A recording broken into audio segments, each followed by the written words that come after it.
تو زمین کانپ اٹھتی ہے.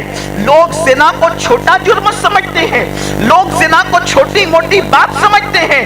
سن لو, زنا کرنے والا اگر 7 سمندروں کے پانی سے نہا لے تو بھی اس کے دل پر جو گناہ کا دھبا لگا ہے وہ 7 سمندر کا پانی بھی دھل نہیں سکتا. یہ زنا کی نحوست ہے. اور یاد رکھنا, ہر گناہ کی سزا گناہ کرنے والے کو ملتی ہے. زنا وہ گناہ ہے کہ اگر ایک انسان زنا کرتا ہے تو اس کی سزا اس کی نسلوں تک باقی رہتی ہے, اس کے خاندان کے کئی پشتوں تک باقی رہتی ہے. اس لیے اللہ میری قوم کو اس بدی سے بچائے. اسی لیے تو اسلام نے زنا کرنے والوں کے لیے جتنی سخت سزا رکھی ہے اتنی سخت سزا کسی کے لیے نہیں رکھی ہے.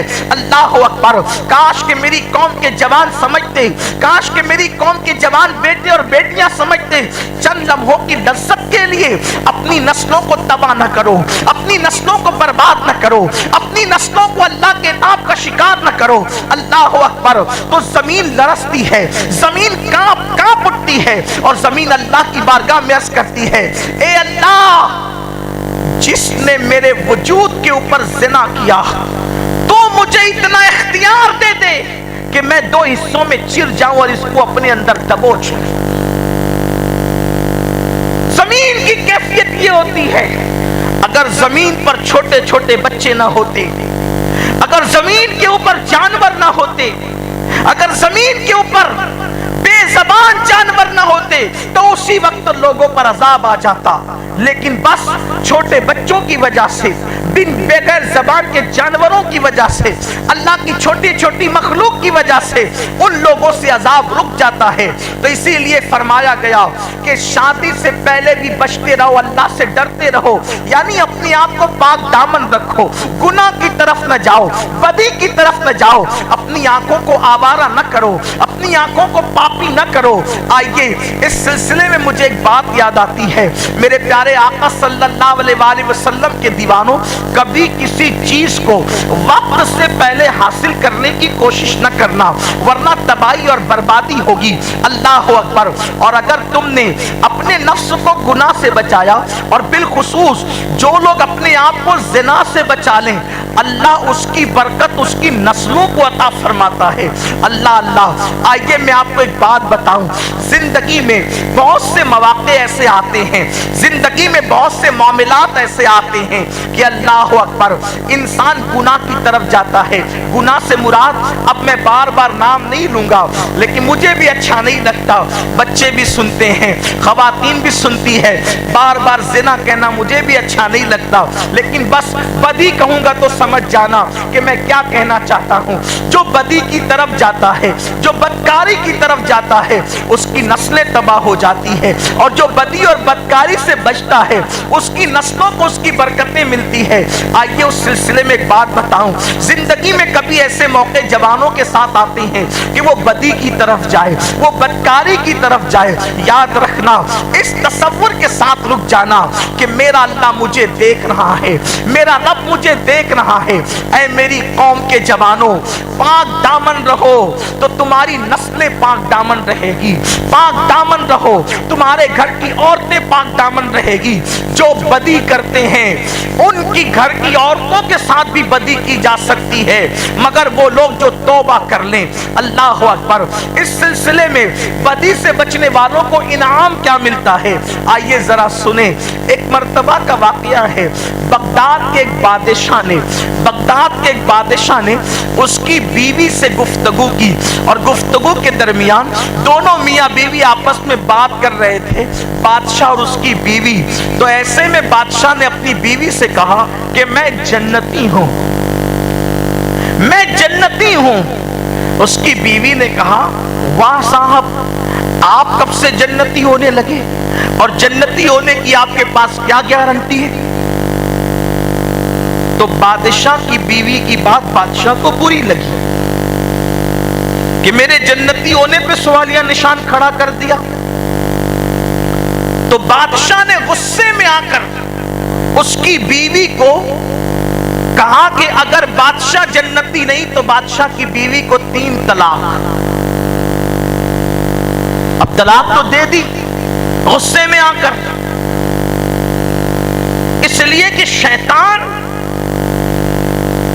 کو سب سے زیادہ خوشی اس وقت ہوتی ہے جب انسان طلاق کی بات کرتا ہے، اور رحمان کو اس وقت سب سے زیادہ ناراضگی ہوتی ہے جب انسان طلاق کی بات کرتا ہے۔ اور ایک بات یاد رکھنا، میں تو اپنے جوانوں سے کہتا ہوں، جو مرد ہوتے ہیں وہ کبھی طلاق نہیں دیتے، ہمیشہ طلاق نامرد لوگ دیتے ہیں، اس لیے کہ مردوں کا حوصلہ بڑا عظیم ہوتا ہے۔ کوئی کہتا ہے کہ بیوی نااہل تھی، ارے وہ نااہل تھی، تو اہل تھا۔ نااہل کو سنبھال کر لے کر چلنا یہ اہل لوگوں کا کام ہوتا ہے، چھوڑ دینا اس سے بڑی نااہلی کیا ہے۔ اور یاد رکھنا، بیوی کسی کی بھی ہو، بیوی ہوتی ہے۔ میری اور آپ کی بیوی کی حیثیت کیا ہے؟ حضرت ابراہیم علیہ السلام کی بیوی حضرت سارہ نے ایک مرتبہ آپ سے زبان درازی کی تو حضرت ابراہیم علیہ السلام نے اللہ سے شکایت کی، اللہ میری بیوی میرے ساتھ زبان درازی کرتی ہے، تو اللہ نے جواب دیا، ابراہیم میں نے عورت کو ٹیڑھی پسلی سے پیدا کیا ہے، یہ ٹیڑھی ہے، اس کے ساتھ نباہ کر لو، سیدھی کرنے کی کوشش مت کرنا ورنہ توڑ دو گے۔ جب نبی کو اللہ تسلی دے رہا، نبی کی بیوی سے اچھی کس کی بیوی ہو سکتی، لیکن ان کی بیوی نے بھی زبان درازی کی۔ کچھ لوگ یہ سمجھتے ہیں کہ مردوں ہی کو حق ہے بات سنانے کا، غصہ کرنے کا، عورتوں کو کوئی حق ہی نہیں ہے۔ تو آپ بیوی بنا کر لائے ہیں یا کنیز بنا کر لائے، غلام بنا کر لائے، کیا بنا کر لائے؟ اگر بیوی بنا کر لائیں تو جیسے آپ کا دل ہے ویسے اس کا دل ہے، جیسے کبھی آپ سنا سکتے ہیں ویسے وہ بھی سنا سکتی ہے، جیسے کبھی آپ غصے میں آ سکتے وہ بھی غصے میں آ سکتی ہے، کیونکہ وہ بھی انسان ہے۔ اور اپنی بیویوں کو حق دو تاکہ وہ اپنے دل کی بات تمہارے پاس رکھ سکیں، وہ نہ رکھے گی تو کون رکھے گا؟ میں اس کی طرف ابھی نہیں آتا، لیکن اتنا ضرور کہتا ہوں کہ اللہ کو طلاق دینے والے بندے سخت ناپسند ہیں، طلاق کی بات نہ کیا کرو۔ آج کل تو چھوٹی چھوٹی باتوں پہ لوگ طلاق دیتے ہیں، اللہ کو ناپسند ایسے بندے، اور جو اپنی بیوی پہ ظلم کرے ان کو طلاق دے دیں، اگر وہ پہاڑوں جیسی نیکیاں لائے تو بھی اللہ قیامت کے دن اس کی نیکیوں کو رد کر دے گا۔ اس لیے بیویوں پہ کبھی ظلم نہیں کرنا۔ تو بادشاہ نے کہا اگر میں جنتی نہیں تو بادشاہ کی بیوی کو 3 طلاق تو دے دیا۔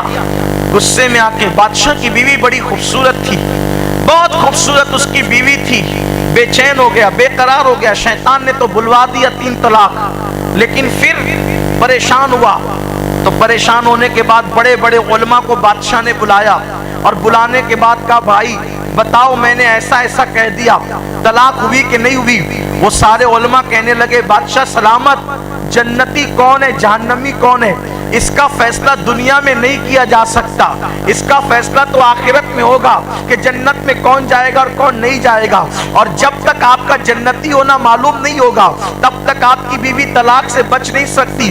مسئلہ زیر غور ہے، اس لیے فتویٰ دینے میں جلدی نہیں کرتے، بات بہت ادھر ادھر کی ہوئی۔ ایسے میں کسی نے بادشاہ سے کہا بادشاہ ایک کام کرو، اس وقت زمانے میں ایک بہت بڑا عالم ہے جسے دنیا امام الائمہ، سراج الامہ، کاشف الغمہ، سیدنا نعمان بن ثابت، امام اعظم ابو حنیفہ کے نام سے جانتی ہے، کوئی مسئلہ ایسا نہیں ہے کہ جس کا حل ان کے پاس موجود نہ ہو، ان سے جا کر کے مسئلہ پوچھو۔ بادشاہ وقت نے امام اعظم کی بارگاہ کے اندر عرضی پیش کی، اس وقت امام اعظم کی عین جوانی کا عالم تھا۔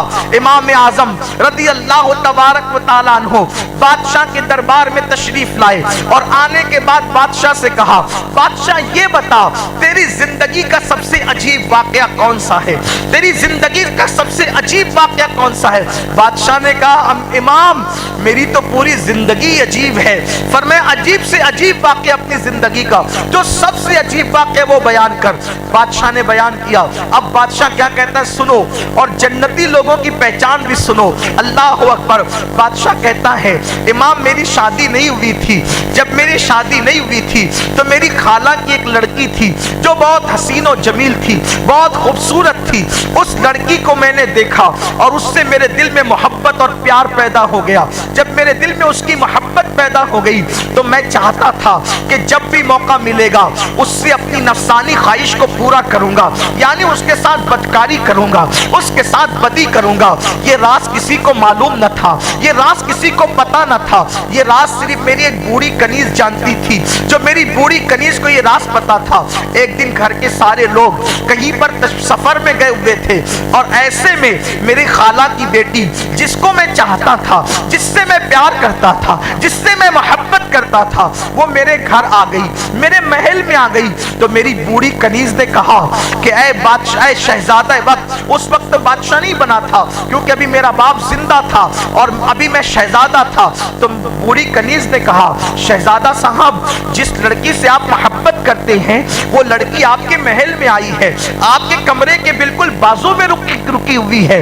بس کیا تھا، میں تڑپ گیا اور اپنی نفسانی خواہش پوری کرنے کے لیے، اپنے دل کی تمنا پوری کرنے کے لیے، یعنی اس لڑکی کے ساتھ بدی اور بدکاری کرنے کے لیے، جیسے ہی میں نے گھر کا دروازہ کھولا اور اس کے دروازے کی طرف بڑھا، فوراً میرے دل کے اندر خیال آیا، اے شہزادہ وقت، اپنی طاقت اور قوت کی بنیاد پر اللہ کی نافرمانی مت کر، اللہ تجھے دیکھ رہا ہے.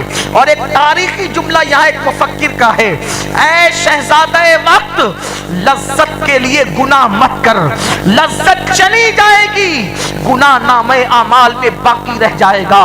چند سیکنڈ کی لذت کے لیے اللہ کی نافرمانی نہ کر، اللہ کو ناراض نہ کر. وہ بادشاہ کہتا ہے شہزادگی کا عالم تھا، جوانی اور شباب کا عالم تھا. جیسے میں لڑکی کے دروازے کی طرف بڑھنے لگا، میرے دل میں خیال آیا اللہ دیکھ رہا ہے. میں اس لڑکی کی طرف بڑھنے کی بجائے میں فوراً مسجد کی طرف چلا گیا. رات کا اندھیرا تھا، رات کی تاریکی تھی. میں مسجد میں گیا اور مسجد میں جا کر میں پوری رات عبادت میں مصروف رہا، روتا رہا. اور جب صبح ہوئی، فجر کی نماز پڑھ کر جب سورج اوپر چڑھ گیا تو تب میں اپنے محل کی طرف آیا. جب میں محل کی طرف آیا تو اسی بوڑھی کنیز نے مجھ سے کہا ارے کہاں چلے گئے تھے؟ وہ لڑکی تو واپس چلی گئی. پھر میں نے سجدہ شکر ادا کیا، اللہ تیرا بڑا کرم ہے کہ تو نے مجھے اتنے بڑے گناہ سے بچا لیا، اتنے بڑے پاپ سے بچا لیا. امام اعظم نے اسی دربار میں ارشاد فرمایا بادشاہ تیری بیوی پر طلاق واقع نہیں ہوئی، انشاءاللہ تم جنت میں جاؤ گے، اور ایک جنت نہیں بلکہ تمہیں دو جنتیں ملے گی. دوسرے علماء موجود تھے، کہنے لگے امام دلیل کے بغیر ہم نہیں مانیں گے، پہلے آپ کو دلیل پڑھنی پڑے گی. امام اعظم نے فرمایا میرا اللہ قرآن میں فرماتا ہے وَلِمَنْ خَافَ مَقَامَ رَبِّهِ جَنَّتَانِ، جو اللہ کی بارگاہ میں کھڑے ہونے سے ڈر گیا اور گناہ سے باز رہا، اللہ اس کو دو جنتیں عطا فرمائے گا. تو بادشاہ تو ایک جنت کا نہیں بلکہ دو جنت کا مالک ہے. جوانی آتی ہے چلی جانے کے لیے، جوانی آوارگی کے لیے نہیں ہے، جوانی عیاشی کے لیے نہیں ہے، جوانی منمانی کے لیے نہیں ہے، جوانی اپنے طور پر زندگی گزارنے کے لیے نہیں ہے. یاد رکھنا جوانی کے یہ خوبصورت لمحات ڈھل جائیں گے، جلدی سے ختم ہو جائیں گے.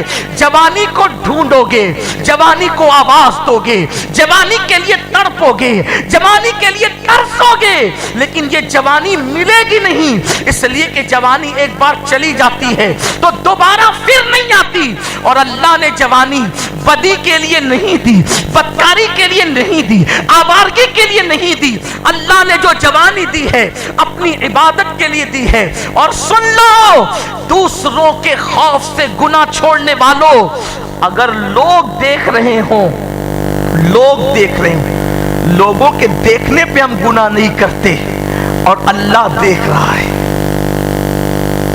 اللہ دیکھ رہا ہے اور اس کے دیکھنے پہ گناہ کرتے ہیں. تو اللہ کیا کہتا ہے اے میرے بندے جتنی عزت تو نے پبلک کو دی اتنی عزت بھی تو نے اپنے اللہ کی نہیں کی. سوچو تو صحیح، جتنی عزت تو نے اپنی پبلک کو، اپنی عوام کو دی، بولو مجھے بتاؤ کیا کوئی پبلک پلیس پر جا کر کے بدی کرے گا؟ نہیں کرے گا. کیوں؟ اس لیے کہ پبلک دیکھ رہی ہے کس قدر نادان ہے میری قوم. پبلک دیکھے تو گناہ نہیں کرتے، اور اللہ تو اکیلے میں بھی دیکھ رہا ہے، تنہائی میں بھی دیکھ رہا ہے، گاروں میں بھی دیکھ رہا ہے، لاجوں میں بھی دیکھ رہا ہے، کمروں میں بھی دیکھ رہا ہے، ہر جگہ میرا اللہ دیکھ رہا ہے. اس لیے خطبے میں 3 آیت پڑھی جاتی ہے. پہلی آیت سے اشارہ ہے شادی سے پہلے بھی اللہ سے ڈرتے رہنا، یعنی پاک دامن رہنا، پاک دامنی میں زندگی گزارنا. میرے آقا فرماتے ہیں جو جوانی میں پاک دامن رہے گا اللہ قیامت کے دن اس کو عرش کا سایہ عطا فرمائے گا. سب کے لیے قیامت کا دن 50,000 سال کے برابر ہوگا، اور جن کو عرش کا سایہ ملے گا ان کے لیے قیامت کا دن صرف ظہر کی 4 رکعت نماز کے برابر ہوگا. اتنا شارٹ کر دیا جائے گا اس کے لیے قیامت کا دن. اس لیے پاک دامن رہو. پھر دوسری چیز، جب شادی کرو تو بھی اللہ سے ڈرو. شادی کرو، شادی کے وقت بھی پہلے تو اللہ سے ڈرو، پاک دامن رہو. شادی کرتے وقت بھی اللہ سے ڈرو. کیوں؟ یعنی شادی کرو تو ایسی کوئی خرافات اور ناجائز کام مت کرو جس سے اللہ ناراض ہو. آج کل شادی لوگ کرتے ہیں، ایک سنت پر عمل کرنے کے لیے نکلتے ہیں، ایک سنت، اور سینکڑوں بدعت اور خرافات میں ڈوب جاتے ہیں. مسلمانوں کی شادی میں ڈھول کا کیا کام؟ مسلمانوں کی شادی میں ڈی جے کا کیا کام؟ مسلمانوں کی شادی میں گانوں کا کیا کام؟ مسلمانوں کی شادی میں نچنیوں کا، ناچنے والوں کا کیا کام؟ مسلمانوں کی شادی میں خرافات کا کیا کام؟ آپ سے میں پوچھنا چاہتا ہوں، ایک بات صرف پوچھنا چاہتا ہوں، جتنے بیٹھے ہیں میری ایک بات پر توجہ کرنا. میں اپنے دل کی گہرائیوں سے اپنے دل کا درد تمہارے دل کے دروازے پہ رکھنا چاہتا ہوں. سب سے، میری مائیں اور بہنیں بیٹھی ان سے بھی، اور آپ سب سے پوچھنا چاہتا ہوں، مجھے بتاؤ اگر تمہارے گھر میں شادی ہے اور شادی کے موقع پر تم نے ایسا کوئی کام کیا جس سے تمہاری ماں کا دل دکھ گیا، تو بولو اب کیا اس شادی کے اندر خوشیاں رہے گی؟ کیا اس شادی کے اندر برکت رہے گی؟ ذرا مجھے ہاتھ اٹھا کر کے جواب دو. اس لیے کہ آپ آج تھوڑا دور بیٹھے ہو، کیونکہ شادی کا اسٹیج ہے، جلسے کا اسٹیج نہیں ہے، تو آپ کو مجھ سے دور کر دیا گیا، مجھے آپ سے دور کر دیا گیا، اس لیے آپ کی آواز مجھ تک نہیں آ سکتی. لیکن بتاؤ، شادی کے موقع پر کوئی ماں کا دل دکھائے تو اس شادی میں برکت رہ سکتی ہے؟ ہاتھ اٹھا کے جواب دو، برکت رہ سکتی ہے؟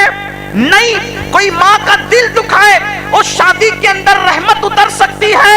نہیں. کوئی ماں کا دل دکھائے اس شادی کے اندر کبھی جو ہے وہ اللہ اکبر بہاریں اور خوشیاں آ سکتی ہیں؟ نہیں. اب مجھے بتاؤ اے میری قوم کے جوانوں اور اے شادیوں کے اندر ڈی جے بجانے والوں، جب تم شادیوں میں ڈی جے بجاتے ہو، جب تم شادیوں میں ناچ گانا کرتے ہو، جب تم شادیوں میں خرافات کرتے ہو، تو اس وقت مصطفیٰ جان رحمت کا دل دکھتا ہے. جس شادی میں ماں کا دل دکھے اس شادی میں برکت نہیں ہوتی، تو جس شادی میں نبی کا دل دکھایا جائے اس شادی میں برکت کیسے ہو سکتی ہے؟ آج شادی خانہ آبادی نہیں ہوتی بلکہ شادی خانہ بربادی ہوتی ہے. لوگ کہتے ہیں مولانا میرا داماد مجھے بہت تکلیف پہنچاتا ہے. میں کہتا ہوں ناچ ناچ کے تو نے داماد لایا، جب ناچ کر داماد لائے گا تو وہ تجھے نچائے گا نہیں تو کیا کرے گا؟ لوگ کہتے ہیں میری بہو میرا کہنا نہیں مانتی، میری بہو مجھے ستاتی ہے. ارے تو نے ناچ اور نچا کر تو بہو لایا، جب تو نے ناچ کر بہو لایا تو وہ تجھے نچائے گی نہیں تو کیا کرے گی؟ اس لیے اسلام میں ناچ گانا نہیں. اور آپ کو بتاؤں، ناچ گانے کرنے والوں اور بالخصوص شادی کے موقع پہ ناچ گانا کرنے والوں، دھیان سے سننا، غور سے سننا. اللہ اکبر. اچھا آپ لوگ قریب آنے لگے، ماشاءاللہ محبت ہے یہ کچھ والوں کی. درود شریف پڑھ لیں آپ. اللہ جیتا رکھے، آپ کو لمبی عمر عطا کرے. میرے ایک جملے پر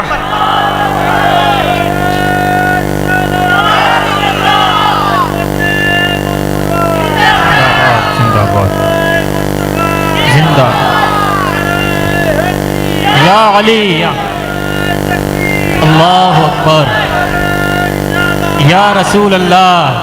حالانکہ میں نے آپ کو آنے کے لیے نہیں کہا تھا، لیکن یہ آپ کی محبت ہے کہ میرے جملے پہ لوگ کرسیوں کے لیے لڑتے ہیں، کیا محبت ہے کچھ والوں کی کرسیاں چھوڑ کر زمین پر آ گئے۔ سبحان اللہ۔ نعرہ تکبیر، نعرہ رسالت، نعرہ حیدری۔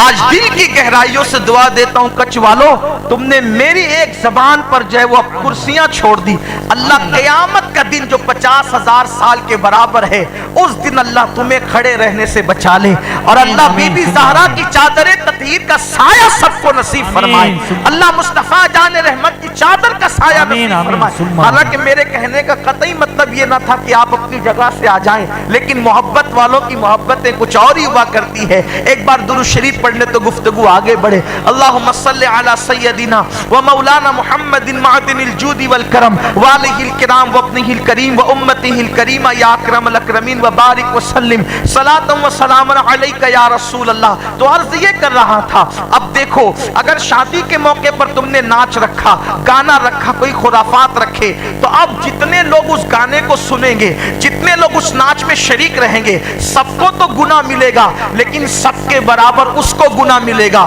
جس کے گھر کی شادی کے اندر ناچ ہو رہا تھا۔ اب آپ مجھے بتاؤ، ایک انسان کے ایک گناہ کی سزا، ایک انسان کے ایک گناہ کی سزا اگر اللہ سارے انسانوں پہ ڈال دے تو سارے انسان مل کر بھی ایک انسان کے ایک گناہ کی سزا کو برداشت نہیں کر سکتے۔ پوری قوم کے گناہوں کا وبال جس شادی گھر کے ذمہ دار پر ہوگا، بتاؤ وہ کیسے برداشت کرے گا۔ اس موقع پر میں اپنی بہنوں سے بھی کہتا ہوں، عورتیں نہیں مانتی، عورتیں کہتی نہیں مولانا بیٹے کی شادی ہے، بیٹی کی شادی ہے، دل کی ارمان تو نکالنے دو، یعنی ہمیں بھی ناچ لینے دو، ہمیں بھی نچا لینے دو۔ مجھے بتاؤ، جس نبی نے پتھر کھا کر اللہ کا دین ہمارے گھروں تک پہنچایا، جس نبی نے طائف کی وادیوں کے اندر پتھر کھائے اور اللہ کا دین ہمارے گھر تک پہنچایا، جو نبی 3 سال تک کے شعب ابی طالب میں قید رہے اور اللہ کا دین ہم تک پہنچایا، اس نبی کے دل کا تمہیں کوئی خیال نہیں؟ مجھے بتاؤ، ہم زمین میں دھس چکے ہوتے، ہم پر پتھر برس چکے ہوتے، کب سے ہمارے چہرے بدل چکے ہوتے۔ یہ مصطفیٰ جان رحمت کی رحمت ہے کہ ان کے وجود ناز کے صدقے ہم گناہ کر رہے ہیں اور ہم پر عذاب نہیں آتا، ہم محفوظ ہیں مصطفیٰ جان رحمت کے صدقے میں۔ ان کے دل کا تو خیال کرو، سب کے دل کا خیال کرنے والوں اپنے نبی کے دل کا خیال کرو۔ شادی اور بھی طرح سے کی جا سکتی ہے، میلاد کرو، خوشیوں کا اظہار کرو، غریبوں کو کھانا کھلاؤ، حرام کام کرنا کوئی ضروری ہے؟ اور سن لو، جہاں حرام ہے وہاں برکت نہیں ہے۔ دیکھو 2 چیزیں دل میں یاد رکھنا، حرام میں برکت نہیں ہے اور حرام سے برکت نہیں ہے۔ توجہ آپ کی، سمجھو آسانی سے، حرام میں برکت نہیں، حرام سے برکت نہیں۔ کتے حرام ہے، سور حرام ہے، بولو کیا کسی کے دروازے پہ بندے ہوئے ملتے ہیں؟ ملتے ہیں؟ بولو نہیں ملتے۔ کیوں؟ ایک تو حرام ہے، اس میں برکت نہیں، یعنی اتنی تعداد میں ہے ہی نہیں کہ وہ ہر دروازے پہ بندے رہیں، اور اگر کوئی باندھ بھی لے تو اس کے باندھنے کی وجہ سے برکت نہیں ہوگی، نہ اس میں برکت ہے نہ اس سے برکت ہے۔ لیکن بکری آپ کو اکثر دروازوں پہ بندھی ہوئی ملے گی، کیوں؟